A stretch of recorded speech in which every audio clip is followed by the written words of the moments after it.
Good morning. I have noticed in the back that this is the best way to keep the microphone, to be sure that everybody is hearing me. I've been asked to speak about enhancing ecosystem services in cities, co-development and real-world demonstration from a research perspective, which is an extremely complicated title to bring forward in 10 minutes' time. But let us try. What can you expect? First of all, I would like to introduce you to 4 ecosystem services, being watershed management and ecosystem restoration. The second one is food production. The third one, insurance value of ecosystems. And the fourth one is carbon storage. I have chosen those 4 because I have a lot of expertise in those fields as a director of a research institute here in Flanders, a very urbanized region. I have been witnessing the collaboration between researchers, public and private authorities, specifically in the region of Flanders. But then, for each of those 4 ecosystem services, I will take you to other places in Europe, not to explain the specific projects, and I'm glad because of most of the projects that I will mention, there are experts in the room which are more expert in that specific project than I am, but which are handling the same ecosystem services, quite often with different views than the views we have had here in Flanders, but specifically with other partnerships. And throughout my presentation, I will go a little bit deeper into those specific partnerships and the way that the research community is interacting with those partnerships. The first one is specifically on the problem of inundations, a problem that we see all over Europe with present change in our climatic systems. And just to give you an idea, if this is Flanders and then we are sitting somewhere here in Brussels, then we have to say that more or less 30% of our surface is flood-prone area, and then you see in the specific areas, building higher and higher dikes, that at the end we still have 7.7% of Flanders which would be flooding once every 1,000 years. This is 100 years, this is every 10 years, and then you have the river and the sea area where you have a permanent way of flooding. Now in Flanders, let's say, we have seen that problem already 25, 30 years ago, and let's say initially the IPCC was one of the first global panels warning individual governments that there was a risk of increased inundations all over the world. And because Flanders was in a very early stage thinking about, okay, let's do something not specifically with dikes, but a combination of dikes and giving back part of the floodplain to nature. 25 years, we still had the time to think about such a concept in a research way of thinking. And that makes that 25 years ago, we set up a very integrative research, a number of research projects, thinking exactly in that way to give back part of Flanders to nature. That makes that researchers were involved in a very early stage and were more or less showing the way to public authorities how to tackle this problem. A problem which was tackled on the region as a whole. That makes that municipalities, etc., were not really involved in the conceptual framework of giving back nature, giving back the floodplain to nature. I'm making a jump to another place, and okay, we already had an example in the Netherlands. Well, it's a very low country, so it's logic that the Netherlands is systematically brought forward in such a perspective. But I'm taking you specifically to the city of Nijmegen, and here again, improved risk management and resilience was the objective, making space for water after many and many years of investing in higher and higher dikes. So that was a complete mind shift to tackle this kind of problem.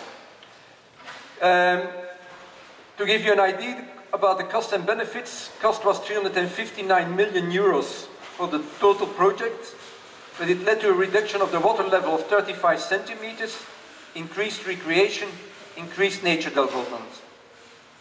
Now, if we look at the partners, now I have to admit that, let's say, the authorities working in the Netherlands and which have a responsibility for water, they have a very specific system, including provinces, municipalities, water boards, which are very strong partners over there, and their ministry, Rijkswaterstaat. And that makes that concepts were developed in the first place not within a research community, but within a policy context. And only in a second stage, research organizations and universities were brought in, but with a very strong partnership with the municipalities, which is a major difference with the way we have tackled it in Flanders, while bordering, and let's say the city of Nijmegen is not so far from that border. But even if you're acting with similar partnerships, we have a complete other way of flowing through the system, and where researchers were very much at the beginning of the ideas in Flanders, research is only coming after policy in the Netherlands. Here again, and I come back to Flanders now, if we have a look at the consumption of food, and then just to give you an idea, I'm not going to give the complete picture, but 45% of the land area in Flanders at the moment is used for food production, while 60% of the land area in Flanders would be needed if we want to feed the complete Flemish population with our own production. Another very important aspect is that if farmers would earn the same as people who have normal salaries, they would need 25 hectares as an average crop farm, while in reality at this moment it's only 17 hectares, just to give you an idea that indeed those farmers are having very difficult times at the moment in this region.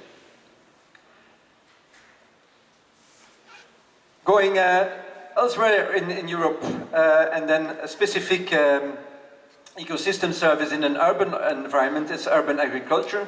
I've taken here the example of London, but there are many examples all over Europe. The objective here is risk reduction and resilience for sustainable urbanization and part restoration. The solutions proposed were creation of green and sustainable spaces.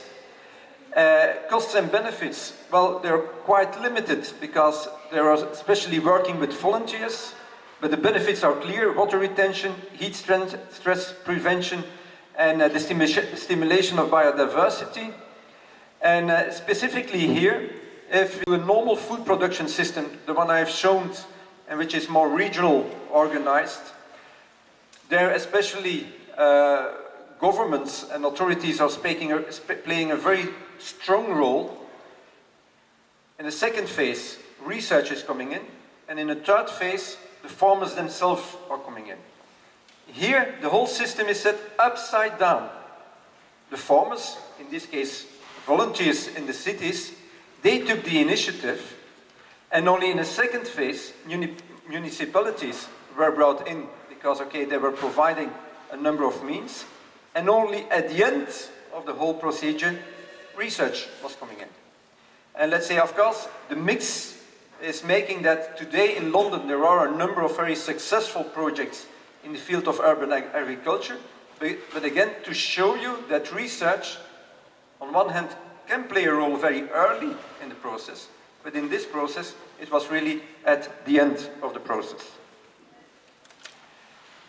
Here we have a look at, let's say, on one side you have groundwater, on the other side you have the precipitation, again here specifically for Flanders. Now just to give you an idea, and then this is becoming important, is how do we make use of surface water?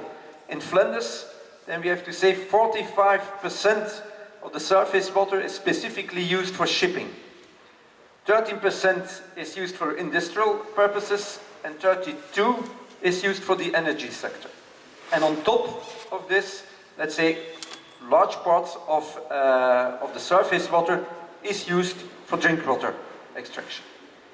How is this working on this scale? Again, it's the regional government who has a responsibility, but that regional government has split up Flanders in total 3 different areas. 3 areas where different companies have the final responsibility for drinking water specifically, and there is one company who is taking the responsibility for the surface water. And those 4 players have to work together, and that makes that especially the player responsible for the surface water is very much research oriented and is making use of research before it's taking its policy decisions. People, the companies who are delivering the water towards the individual homes have exactly the opposite view.